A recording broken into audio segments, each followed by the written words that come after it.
Welcome to New Realities. This is Alan Steinfeld, and this program's been about the evolution of consciousness, the transformation of the human being. I would say a call to awaken action, which is what tonight's guest will be talking about. Rennie Mورز. She represents the Tensegrity Group, the workshop that's coming to New York City, September 27th and 28th, based on the work of probably my favorite author, Carlos Castaneda. Rennie, thanks for being on the show. Oh, thank you for having me. This is wonderful. Yes, it is wonderful. And I was quite a student of Castaneda. I never met him directly, but I did meet the people he was working with in 1993. I met Florinda, Tasha, and Carol at a workshop they put together. Were you around back then in 93? Oh, yes. No, I've been around since probably 88. And they made different appearances at different times. When Carlos, I would think those were some of the really early workshops. Where were you? Up at Essalon? Where were you? No. I was at the RIM Institute in, where was that? In Arizona. Yes, when that that's right. happened. Right. That was the same year that we also did some things in Hawaii. And no, I was there. I was probably one doing the magical passes.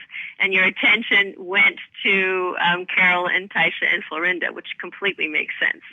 No, I probably saw you there. I probably remember you. So you were a student of Castaneda then? Yes, exactly. Yes. Oh, since 1988. Yeah. Since 98. No, I love those books. I mean, I sat one summer and read the whole series together as if they were one book. In complete order? In complete order, yes. Starting with the teachings of Don Juan. Yes. Oh my gosh, yes. And then every other piece of material that I could also read about it, Florinda's books and then Tasha's books, and then other little interviews. No, I was a big fan of Castaneda. And of course, the big question is, what really happened? Yeah, I mean, and do you want to talk about that just a little bit? I know we want to get into it. What was it like to be an apprentice of Carlos and Carol and Taisha and Florinda? Yes, what was that? And then, yes, what happened? Oh my gosh. Yes, tell me. Okay, well, I think you can imagine it was unconventional, okay? I mean, in our society, we're raised to, you go to school, you go to a teacher, and the teacher has all this knowledge, and they're supposed to tell it to you, and you're going to sit down and you're going to get graded on it. Okay, that is not how it works in the world of Carlos Castaneda or the world of the seers or the world of the Toltecs. That's not how it goes here. So, how does it go? What it is, tell me. Is like we as apprentices had to prepare ourselves energetically for every single meeting with these people. What does that mean, preparing yourself energetically? Yeah, we had to prepare ourselves energetically, meaning that we had to leave, what would you say, our socialized self, our lower consciousness, our me self-concern, our jealousies, our petty concerns, our, lustful thoughts, our complaints about other people. We had to leave this at the door. And we had to enter their presence with as much silence as possible. But isn't that the way to live in general, not just with meeting your teachers, but all the time? Oh, completely. But this is the apprenticeship. Until you're able to do it 24/7, you are not in that state. You're just kind of toggling back and forth between normal reality and, oh my gosh, I got to go meet these people and I got to do these practices that they've taught me so I can get in this altered state reality, this higher consciousness reality, this heightened perception. Because only in that state of heightened perception do we step into this state of non-judgment. And I'm not going to ever say I'm at their level, but I can totally and completely understand what they're telling me. The stories that they tell, the morals that they tell, the suggestions that they make. You see, being in the presence of beings like that moves your perception. In our tradition, we call it moving the assemblage point. I totally get that. I've studied that. Yes, I know what it means to move the assemblage point. Yes. Exactly. And when you move the assemblage point, what happens is the human being, we all got one, it's all called different things in different traditions, that's how we call it, you get in touch with your dreaming body. You get in touch with your energy body. And this piece of ourselves reads the energy in the universe, and the door that opens it up is our silence. When we are quiet, mind is still, then all the input, all the perceptions, all the seeing and reading energy from that energy body comes in. And when So that happens, are you working on that all the time in order to become a warrior of consciousness, or whatever you want to call that? It's an ongoing, how can you say it? I mean, I love this idea of warrior because, yes, it is an ongoing battle. But the battle isn't between you and somebody else. The battle is between you and your socialized self. And exactly. And how are you doing, though, with it? How is your practice in that? Are you making progress? Oh, am I making progress? I think to have this conversation with you, I would say I'm making progress, yes. I mean, are you asking me what kind of things do I see? What kind of dreams do I have? No, I'm not actually asking you that. I'm just asking you, do you see an evolution in your own awareness from the socialized mind to the, yes, quiet, silent knowledge that you've attained over, when was that? That was like, what, 20 years more ago? Than 20 years, exactly. So let me describe that for you. Okay, normal consciousness is, it's like, got to do the dishes, going to the grocery store, oh, that person looked at me bad, I'm very defensive, I wonder what they're thinking, okay, I'm going to judge them back first, I don't like the color blue, that's normal consciousness, you know what I mean? Now, silent consciousness or energy consciousness in our tradition is none of that is going on. And what you're doing is you're reading the energy of things. Yes, you see the luminous spheres. Yes, you hear between the lines of people's words and sentences their true meaning, and you realize how cloaked our society is and how afraid us as human beings right now are very afraid to talk to each other about really what's important to us. You see, it's like a piercing arrow, and you walk around your days, your evenings like this. And yes, you will still wash your floors, and yes, you will still go to the grocery store, but you're in this heightened state of consciousness, completely no judgment, and of very much a lot of love and a lot of affection to everything and compassion to everything around you. Right, but I'm just curious, what does one need to do to always stay in that state, or is that an impossible thing to always stay there? Okay. I think that's a very wise question, because that's what Tim Segretti, or the teachings of Carlos from his tradition, have left us. They've brought us these teachings. And what one has to do is these movements. These movements themselves were not movements that were found in normal awareness. They are found in heightened awareness. And in our tradition, heightened awareness is called dreaming. Whether you dream awake, like your body's awake and you dream, or you dream asleep. You go to bed and you have all those amazing dreams. We dream in both waking and sleeping in our tradition. So those magical passes were found in states of dreaming. And when a normal person does them, even if you do one for 10 minutes, one for 20 minutes, and as you do them for years, you just have to do a fraction of one and you're already in a state of heightened awareness, of silence. The other thing that's extremely important, I think I've watched some of your shows or listened to some of your shows, and you've used this word yourself, the recapitulation. Mm-hmm. Can we make a list of everyone we've known in our life? And that really seems like a formidable task. And believe me, it's not. It takes about maybe 18 months if you really stick to it. And you do that. You sit in a quiet place, close your eyes, and you breathe in every scene and every interaction, blah, blah, blah, blah. And you go down to mommy and daddy. Oh, yeah, there we are at the dinner table. Oh, yeah, there we are. Everything, every marriage, every boyfriend, every school, every education, every et cetera. Okay, every gardening experience, everything. You breathe it all in. And and then you have silence practices. You use things called these leather weights, which are very much from the ancient tradition. They used to put stones on the belly. We put leather weights on the belly, etc. You put the leather weights where, you're saying? Oh, you put them on the belly, like the Chuck Moll statues. You put them on the belly. Oh, and then what do you do with them? What is the purpose of that? What they do is they pull your awareness to that spot, and your mind goes blank. Oh, so I see. When you do these practices ongoing, ongoing, okay, then you reach these states of silence. And, for a beginner, you would probably reach some kind of silence and some great feeling of physical vivacity, maybe after 20 minutes or 30 minutes of doing the movements. Most people like to start with the movements. and they go into the recapitulation, then they go into the But the whole idea of the movements and the recapitulation is to clear your energy field, or maybe not the tensegrity, but at least the recapitulation clears the garbage out of the field so you can actually attain a clear mind, right?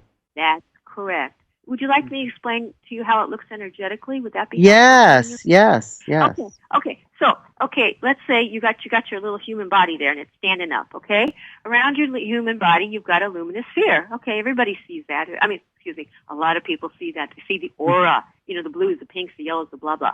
That's your luminous sphere around your body, and it's three-dimensional. If you swing your arm out in front, to your fingertips, that's as far out front, to the side, to the back. That's how big it is. Oh, that's how big your luminous sphere is, okay? Between your body and the inside of that luminous sphere is all of the patterns of your life, all of the events of your life. Oh, yeah, your girlfriend left you at the age of 18. Oh, my God, yes, you got fired. Oh, but you also got married. Oh, but you also had a baby. Oh, all of these events of your life are in there, in between the physical body and luminous sphere, and they're clumped up in little globs of energy. Because what happens is probably by the age of 7, we have all the habits and patterns we're going to have for the rest of our life. And what we do is we keep on repeating them. And when we repeat them with our parents, with our teachers, with our boyfriends, with our bosses, with our da-da, it makes these clumps of energy, because those clumps of energy are repeating energy stuck in places. Right. At the back of that luminous sphere, very back, you stretch your hand, stretch it all the way back, like between your shoulder blades. There's a point. Oh God, you can feel it. Some people can feel it. You can fondle it. You can make it's a round little ball. It's called an assemblage point. And connected to that assemblage point is this other luminous sphere called the energy body. Wait. Okay? So how far back? If you reach your hand back behind you to where? Reach back to right between, like at the height of the shoulder blade. So just reach your arm back, height of the shoulder blade. You don't have to go up, go down. Just reach it kind of in the middle of your back there. Okay. You'll probably feel something a little different than the rest of the space. So it's on your energetic body. It's on your luminous egg. It's on the first luminous sphere. Now, this assemblage point is attached to a double luminous sphere, a twin luminous sphere. In ancient Mexico, they called it twin of the double. That second luminous sphere doesn't have a body in it. That's the piece of you, your energy body, that reads all the energy and sees all the energy in the world. Wait, so that second luminous body is around the first luminous body, or where is it? No, it's back. It's behind you. Okay. You're feeling the assemblage point. Okay. Right. Attached to that assemblage point is another luminous sphere. That's behind you. It follows. It's behind you. So your luminous body is attached to your double's luminous body at the assemblage point. Is that what you're saying? That's correct. Now, what I get it. What tensegrity does is all those habits in your first luminous sphere between the physical body and the inside lining of the first luminous sphere, when you do the recapitulation, then the magical passage, it grabs that energy, those stuck patterns, brings them back to the physical body. At the same time, it's making your assemblage point back there move. And the journey of the assemblage point is down to the ground, up between your feet. It goes up between your feet, up between your legs, inside the perineum of the body, and lands inside the body at the place of the heart. Mm-hmm. Along that journey, your energy body, which is attached to your assemblage point, is drug along. And the seer, whose assemblage point is in the middle of their body, in the middle of their heart, will look like a double luminous sphere. Oh, I get it. But every time your assemblage point moves, you're assembling a different reality, aren't you? That is correct. And that is when your assemblage point moves, it moves along this trail, along this journey. And yes, you are assembling a different reality. And yes, your energy body is reading that new and separate and individual reality.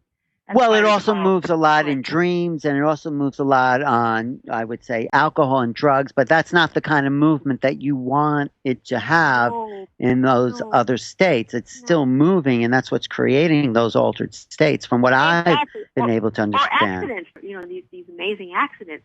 And from our tradition, we would explain it that, yes, their assemblage point shifted, their assemblage point moved. On drugs, usually it moves and comes back. Actually, Carol, I think, said this. If people have smoked too much pot or have done too many drugs, they actually have a hard time for their assemblage point to move back. That's right, because they are so conditioned to doing it with a substance and not with their own will. You see, tensegrity is about doing the practices that will move your assemblage point naturally. There's nothing unnatural here. Drugs, outside sources, those are unnatural substances to us. Mm-hmm. So we are about moving our assemblage point under these natural terms of being a warrior, on the path with heart, doing the disciplines and doing the tools here. That's what tensegrity is about. Right. I get that. And so what has been your experience with its tensegrity? Okay. You mean from beginning to end, or just... how has it changed your life? I mean, how has your assemblage point moved? Have you created the double? Have it created? Yes, I would definitely say that, because the experiences with the double, again, are those experiences of all-encompassing love for all humanity, and it's an entirely different, altered state. And the world looks different. I mean, I can explain it with colors and buzzers and bells, but the world looks completely soft. You're looking at the house that you look at every single day, but it doesn't look hard. It doesn't look concrete. It doesn't look physical. It becomes soft. It becomes like mush. And then at certain times when you're in that state of awareness, then you enter these states when you're awake, called dreaming awake. And those structures completely melt away, and all you see is the energy of the structures. And isn't the whole point of all these practices then to reach the second attention, become the double, dissolve your body, and live in those realms? Dissolve your body and live in those realms. Okay, got to question that.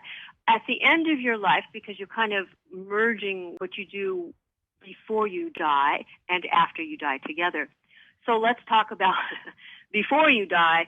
You will be when you enter those realms, you'll be doing a lot of dreaming awake, like I described. You'll be seeing the layers upon layers of the world, like when you travel to Europe or something, and you travel to Italy or something. Well, I'm talking about the warrior themselves, like people like Don Juan. What happened to those people? I mean, in that sense. Okay, what happened to those people after they died? Is that what you're asking again? Well, I didn't think Don Juan actually died. I thought he actually burned from a fire from within and left the planet with his body intact and did not die. Yeah, but that is a form of dying. His body burned. His body burned. Well, I wouldn't call that necessarily dying. I mean, you could call it dying, but I would also call it ascending in a way, taking his body with him. Yeah, it's unconventional, but the physical body, yes, we'll go with your way. I would just define that the body dies. The body is no longer here, whether it burns or not. But yes, you could call it ascending. You can call it that. I'll go with that.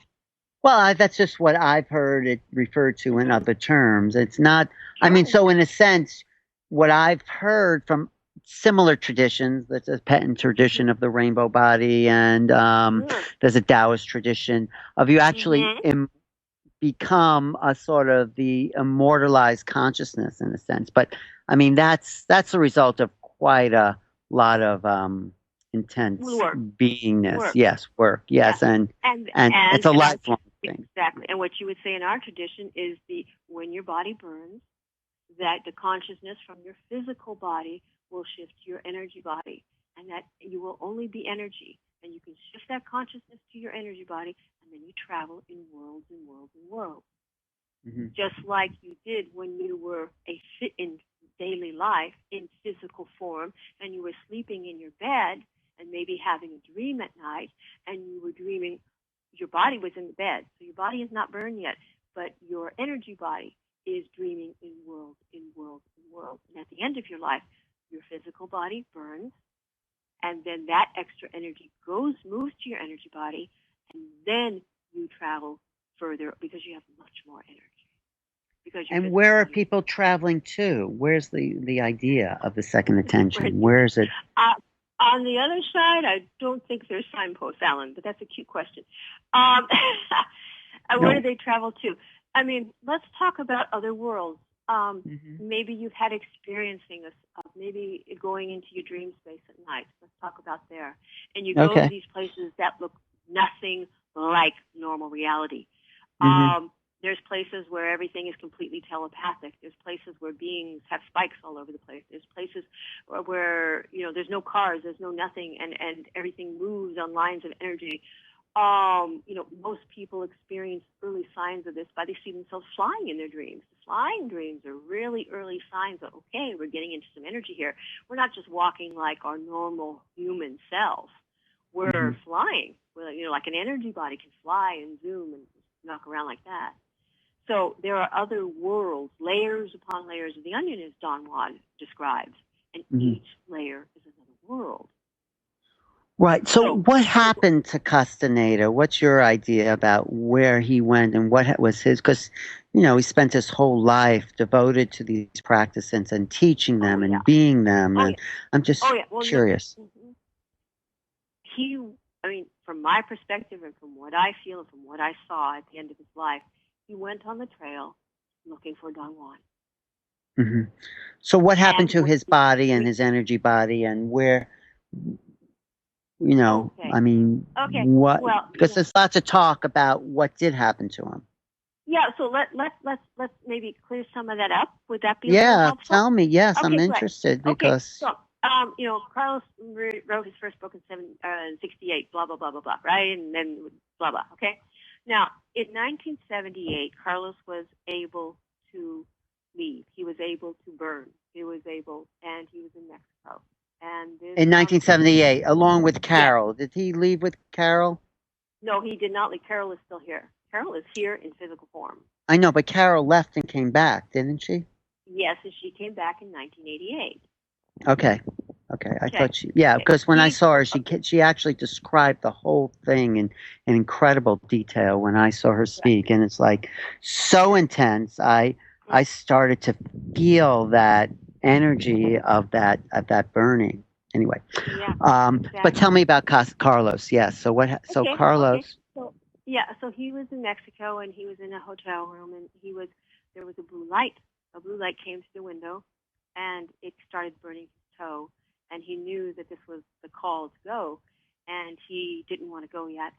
So Carlos tells the story rather comically, and he says he's stamping on his toe to put it out, And he didn't want to go because, he knew he was the last in the wall of his line, but he still wanted to have some kind of representation of this work in the world. He felt that this work had changed him so much, and Carol and Taisha and Florinda, that he didn't want to leave this world without giving it in some way to some people in the world. And in 1978, he hadn't quite found the right apprentices, or however you want to say that appropriately. So then he stayed.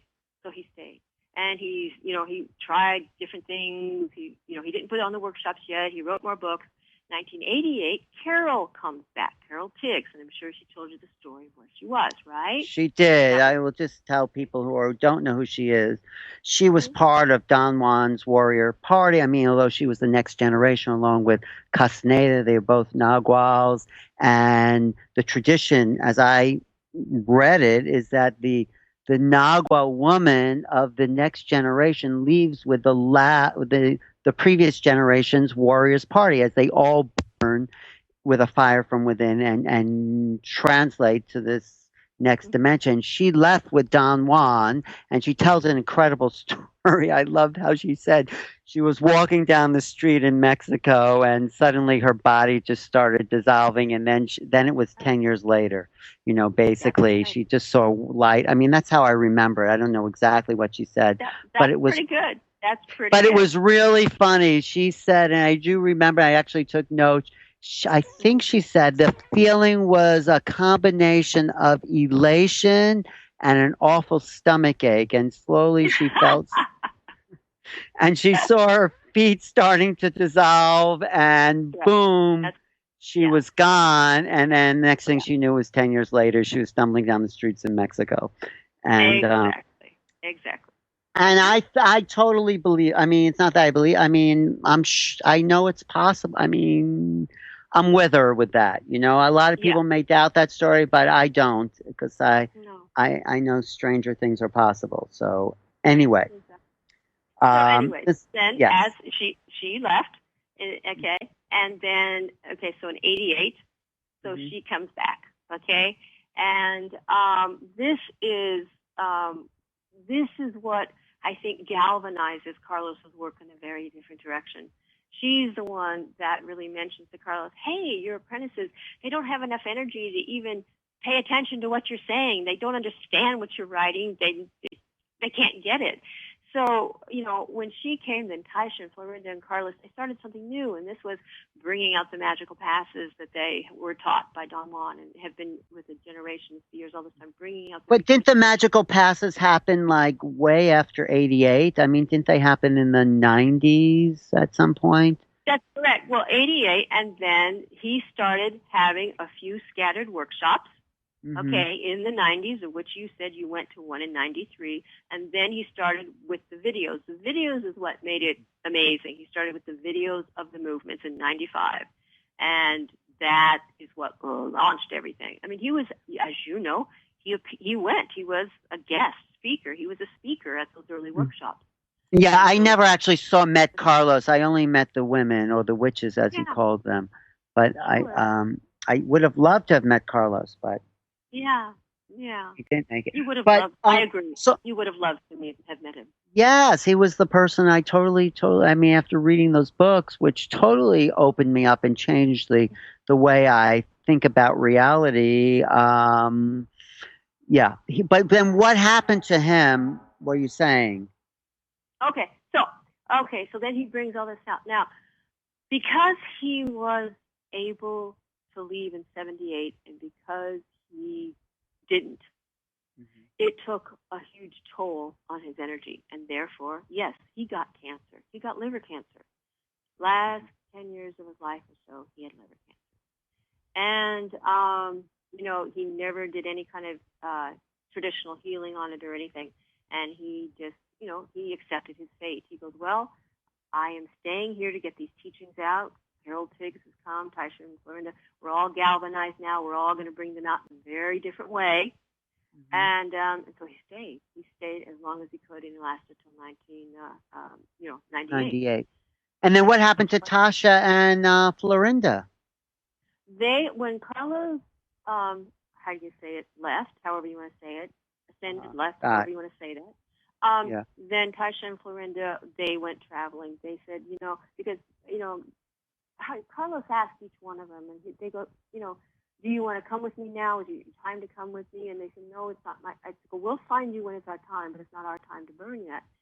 So he left, and they went traveling. It's the best we can say. You know, we don't know. Traveling on another plane or traveling in this world? I think a little bit of both. A little bit of both. So are they still alive then, you're saying? Yes. Yes.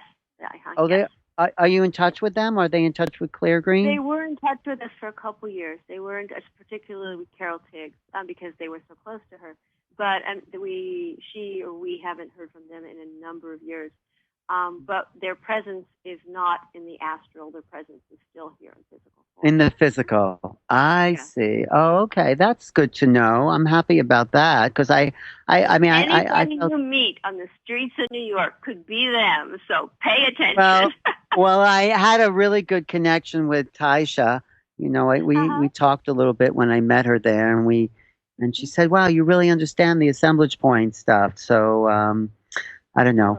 We'll see if I ever do run into her on the streets of New York. But Carol is still around. Then you're saying Carol is still around. Yes, she's the one that helps us, or how do you say, guides us. Because she's kind of finishing off the apprentice that Carlos did with us for 10 years with Carlos, and then we've had all these extra years with Carol Tiggs, and she's the one also that's guiding the teachings, the integrity teachings, the integrity workshops. Does she ever do interviews? Excuse me, I missed that. What was that, dear? Does she ever do an interview? Would Carol ever? So many people have asked her, and I think I can best sum up. Well, no, unfortunately, no. The thing is that she felt that her time to be public was when Carlos was alive. And, you know, when he passed or he ascended, then, you know, Taisha and Florinda felt it was their time to, you know, travel. But she wanted to stay here because she wanted to finish the apprenticeship here with the students that he had. And so but she felt that it was the apprentice's time, and it wasn't her time. And that's pretty much why she doesn't. So you're one of her you're an apprentice to Carol then? Yeah. And so I mean, there's a number of other people she speaks to, that really didn't know Carlos but have come into our world through Tensegrity, and they work very closely with us, and she speaks with them over the phone and sees them, and et cetera. All right, because I thought she was great. I actually felt when I had a brief exchange with her there in '93 that there was some energy of the Death Defier that came through. At least that's what I felt, seeing like the left side of her face there, and you know, that whole scene with her contact with the Death Defier was quite dramatic. And I think the what's that book? Dreaming. Yes. I recommend that book to understand who Carol is and what happened to her. Then her chapter 12, 13, and 14, right? Yes, I even went to the church in Mexico where that whole scene happened. Oh, we all do. We make a vigil there once a year. We bring a group of and then the Atlanteans on the platform outside of Tula too are quite intense. Yeah, we go to the city of Tula because that's where the Toltecs, our ancestors are. Yes. Have you ever studied any other Toltec teachings? I met a guy named Sergio Magana, and he has a whole different aspect. I was watching him on your show, and you know, of course, there's a lot of lines. There's a lot of tribes walking around carrying different teachings. His teachings don't sound unusual to me. I would say that our teachings our techniques are not. Are a little bit different. You know, we don't use the techniques of the mirrors and stuff. We use the techniques of the movements and the internal recapitulation more, and the silence.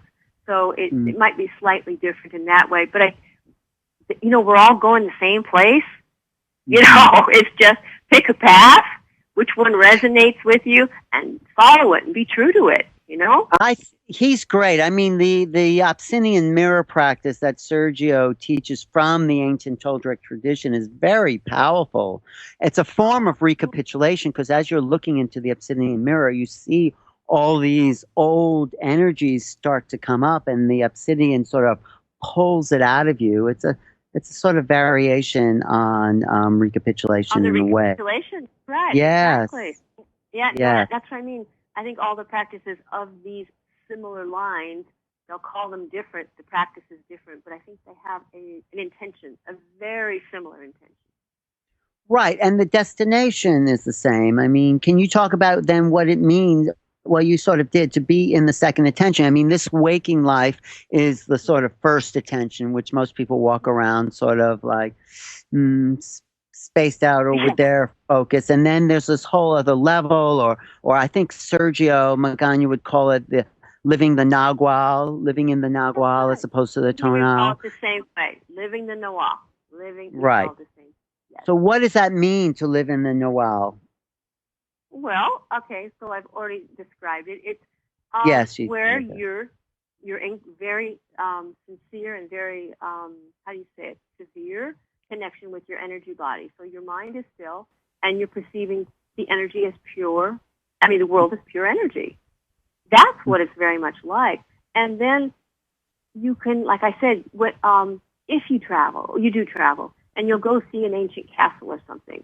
The castle is empty, and you know there's no people living in there, but people died there. People once lived there. And all of a sudden, the castle will disintegrate, and you will see these ancient peoples walking around. Dreaming awake, you have entered another world. That's what happens to you when you're awake. So when you're asleep, you go to all these other worlds also. And that happens to you. Do you do a lot of dreaming practices yourself? Well, the best dreaming practice is as you mentioned, and what Sergio was talking about, whether it's the mirror, the obsidian mirror, or whether it's the recapitulation, is clearing that energy that's stuck, from all those. It's mostly some of those, more dramatic scenes in our life. It sticks our energy. We can't ever forget the time when, fill in the blank. You know what I mean?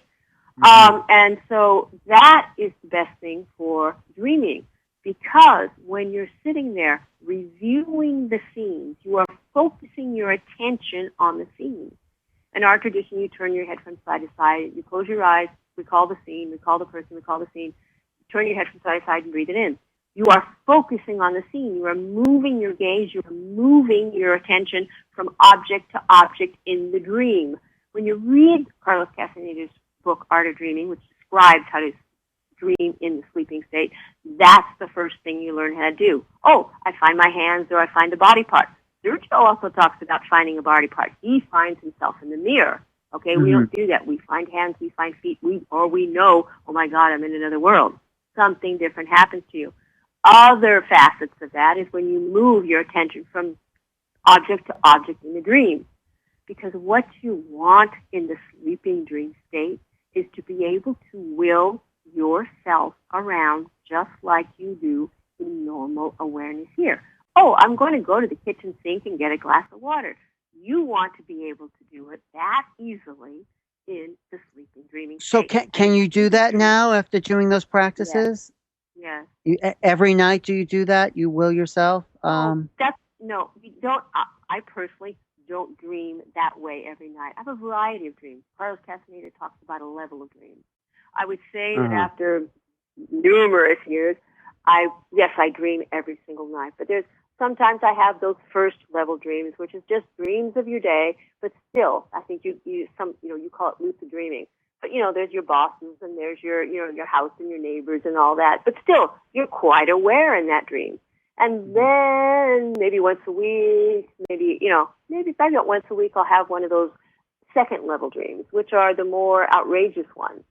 And, where the worlds are upside down, where nothing looks familiar, where everything is green, purple, or blue, and, everything is telepathic. Wherever you go, some dreamers like going to a very similar place. That's kind of their familiar world. And they go to that place very often. And that's kind of where they hang out. Others go to a lot of different places.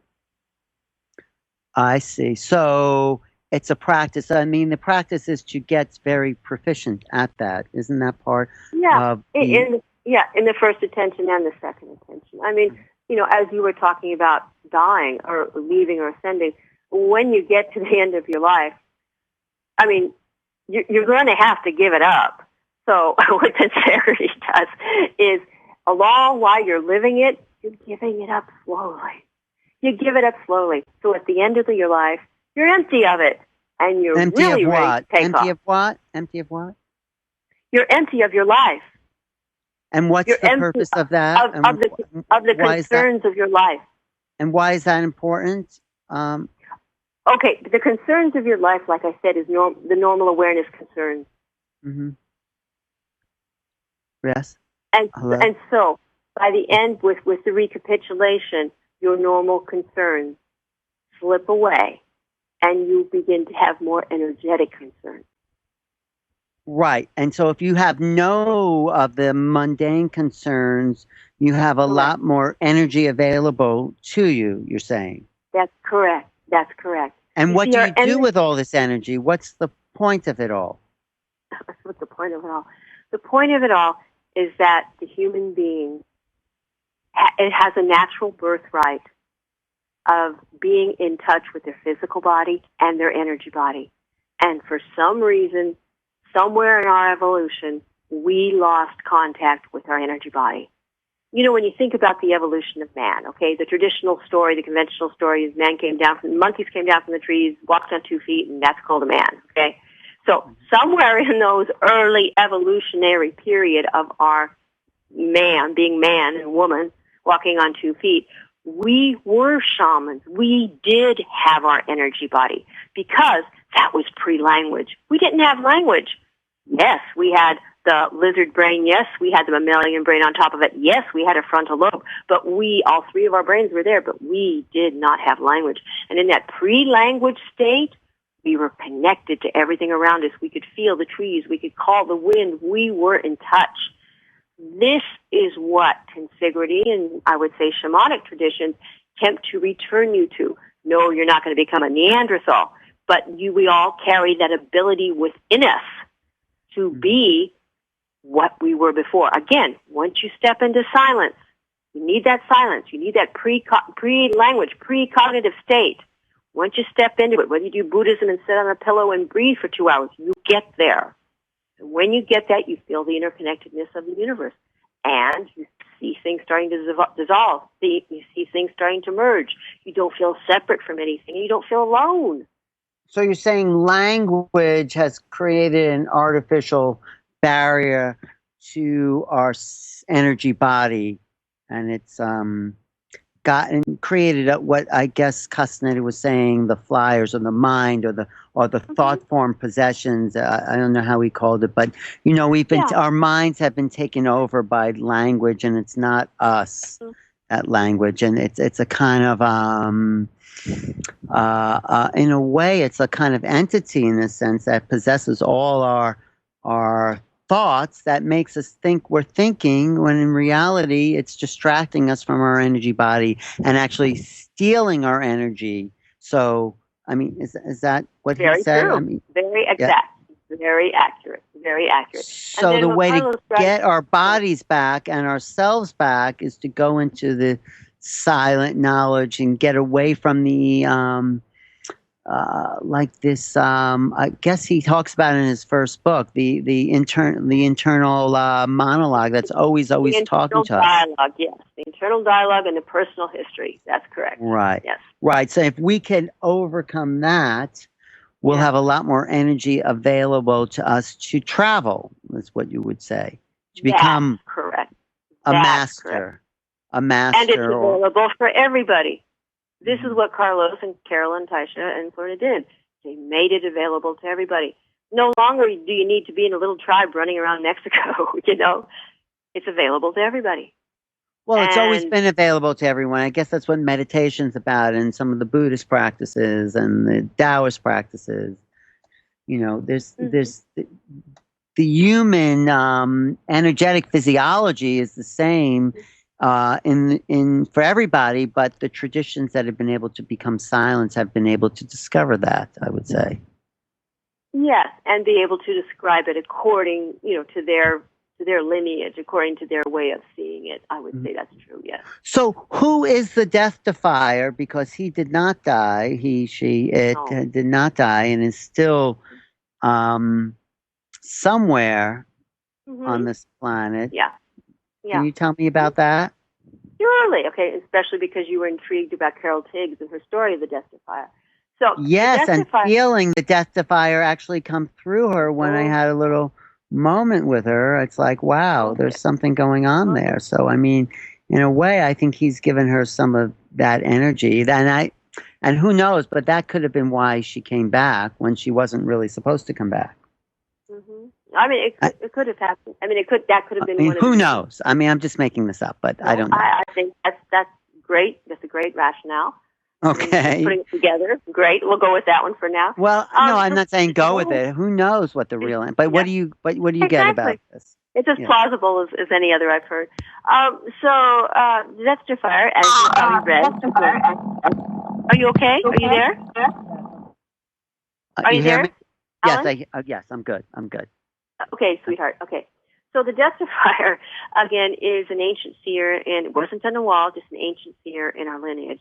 And one that had, perfected many, many, many of these dreaming techniques, empty of themselves, and was first born into this world in physical form as a man, and by emptying himself through the recapitulation, et cetera, and a lot of other practices, was able to completely shift his assemblage point to the position of a female. And so he toggled back and forth between male and female form in normal daily awareness, physical reality.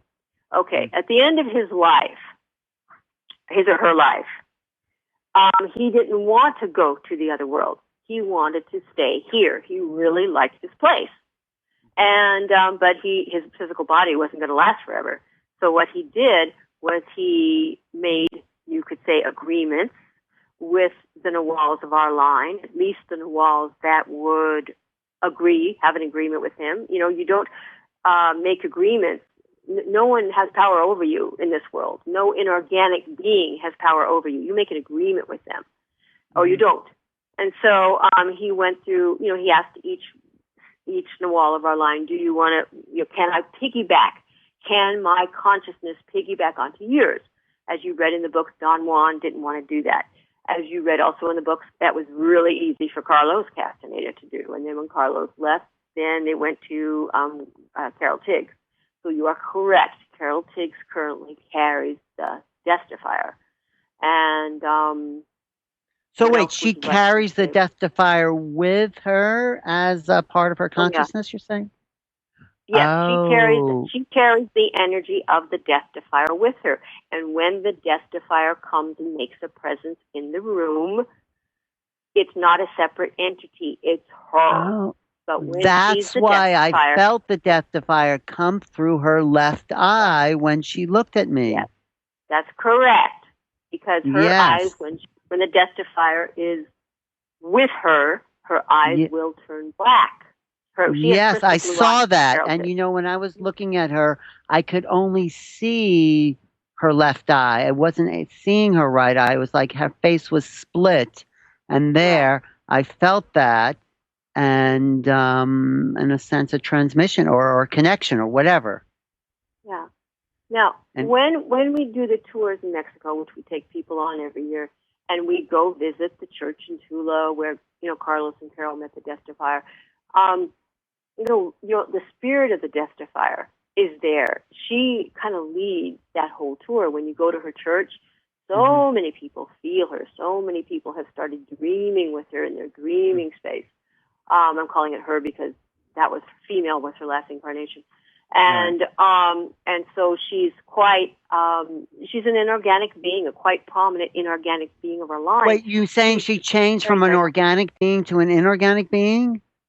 Oh yeah, no. When a person, when it's like when Don Juan, when you burn, or Carlos, when you burn, then you become an inorganic being. Because you and I right now are organic, right? We're made of carbon, right? Right. We're organic. We're living flesh. Yes, but you're saying living flesh. And when that burns, we become inorganic. Oh, I didn't know that. Oh, okay, good. Thanks for clearing that up. But there are inorganic beings out there that were never organic beings. That is correct.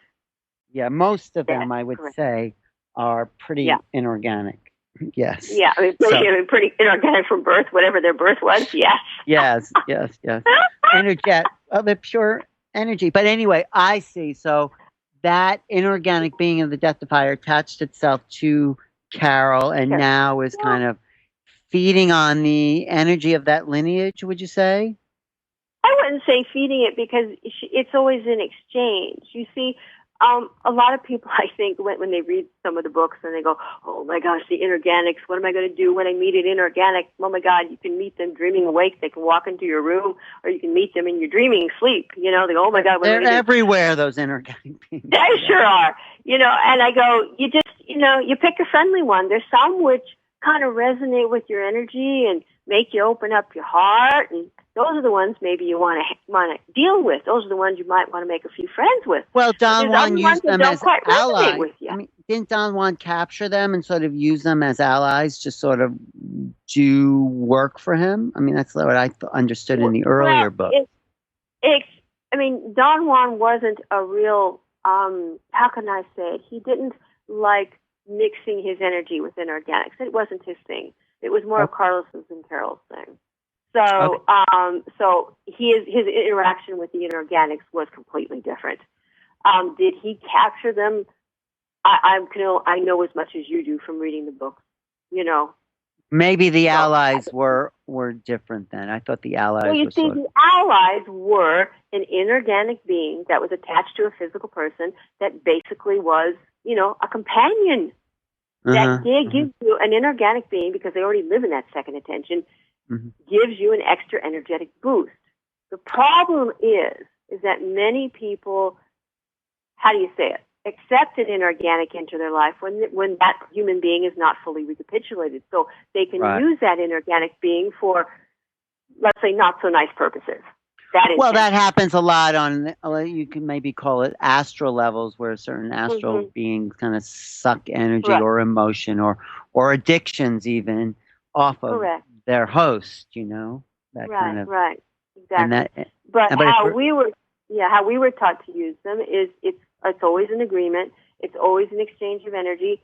They take us places if we want to, and we show them a piece of our world. That's the exchange. So I'm not sending them out there to talk to President Obama. I mean, we're not doing that. You know what I mean? But wait, the exchange is, so you have a what would you call it, relationship with an organic being? Yes. I mean, some people do and some people don't. But if your question they show you their world and you show them what do you show them of this world? Again, just like the death-defier who really likes this world, in some inorganic beings like walking around with you to the grocery store. I know that sounds really stupid because we can go there every day, but for them, it's really cool. And these are beings that were never human or organic, pretty much. I don't think I've ever stopped to ask one of them, were you human at one time or not? As we described before, they can be either. And then what do they do for you, though? If it's as you already said, in my dream space, they would take me, they would add extra heightened awareness to me or to my field, and then I would see more and more and more with their help. I see. And if you decided to end that relationship, you could. You just say, okay. Absolutely. I'm sorry. I'm going to be really simple here. We all watch the vampire shows. Most of us in America watch True Blood or one of those. It's just like that. If you don't let the vampire in your house, they cannot enter. If you tell them to go, they have to leave. It's the same thing with inorganics, okay? Okay. I just want to get that straight. No, I mean, it's interesting because these energetic levels are everywhere. And, we live in such a narrow band of physicality that we think it's the only place. But, the universe is very complex and very multifaceted, I would say. I agree. That it's just becoming aware that there's more out there than what we've been conditioned by our culture to think is there. And I think that's the value of tensegrity. And, actually they want me to talk to you about a little bit about what's going to be happening at the weekend you're doing in New York, this Tensegrity weekend, which is coming up. This has really been fascinating to me, just hearing the details of the Toltec work, because, you can only get so much in books. But if you've been a student, and you've been a student since, 88, you said? You get a lot of juicy pieces that probably were never written down anywhere. So never written down. No, never written down. Yeah, so it's very exciting because at the workshop, what we're going to do is at every workshop, what our approach is to help everyone in the audience get to a state of heightened awareness, and we will do movements, magical passes. We will do some forms of recapitulation. And this is, and the current recapitulation that Carol Tiggs brought out is the one called the Theater of Infinity. You play scenes, and then you would do a magical pass, reach your energy body, get a new view, and play the scene from your energy body. And you do this many, many, many times. So as you asked me, what do you mean play a scene? Can you describe that a little more detail? Okay, yes, okay. So I would have a scene from my normal everyday life that, let me just say, I know a very good one. I went to the doctor's the other day, and a lady at the doctor's said to me, well, you dress like a teenager. How come you dress like a teenager? Okay. So that's a scene, and so myself as a person, my person got a little offended, and I go, So I would take that scene, and I would have you would act the lady for me, and I would act myself, and we would play it in normal time, as it happened, Then we would do a magical pass. both of us would get closer and in touch with our energy body, because the magical passes bring us to our energy body. And then I would place a new intention. Okay, I'm in a state of closer to my energy body, a little more heightened awareness here. And how would I want to answer her differently? Okay, I want to say, oh, well, thank you for thinking about me. So then I play the scene, and I say that differently. You see what I mean? And you, acting as a lady, would say the same thing, blah, blah, blah, blah, blah. Oh, you dress very young. And I say, oh, well, thank you for noticing. And then you as a lady would say something else, you see. And then we would do the magical passes again, and then we would find another way to change the scene. You see, this repetitive, I'm sorry. No, I'm just curious, what does that do then for you energetically? That's what I was going to tell you. Exactly. This repetitive changing from normal awareness to altered awareness, to altered awareness, to altered awareness, to altered awareness again is the journey that everybody will make from, how do you say it, physical reality to abstract reality. That's the journey that each of us will make. And the more time you spend in heightened awareness, the more time that you can transform your normal daily scenes that get you in the gut. You know, or you're driving, you know, or you're on the subway. Oh, gosh, it's going to be late. All these kinds of things. And you mean like the self-important stuff that Castaneda talks about? Exactly. The normal awareness stuff. That's all the self-importance. That's all about me and my mood and my feelings. So this woman insulted your self-importance, so it kind of, would you say, lodged your assemblage point into a kind of immovable cluster. So by creating the theater of infinity, you can then, in a sense, recapitulate and move that energy so it's not stuck, because the conscious mind doesn't know if it's, and that's what makes great actors, if it's like a real situation or someone's playing the woman, because the energy body's just reacting to what it's reacting to. Yes. So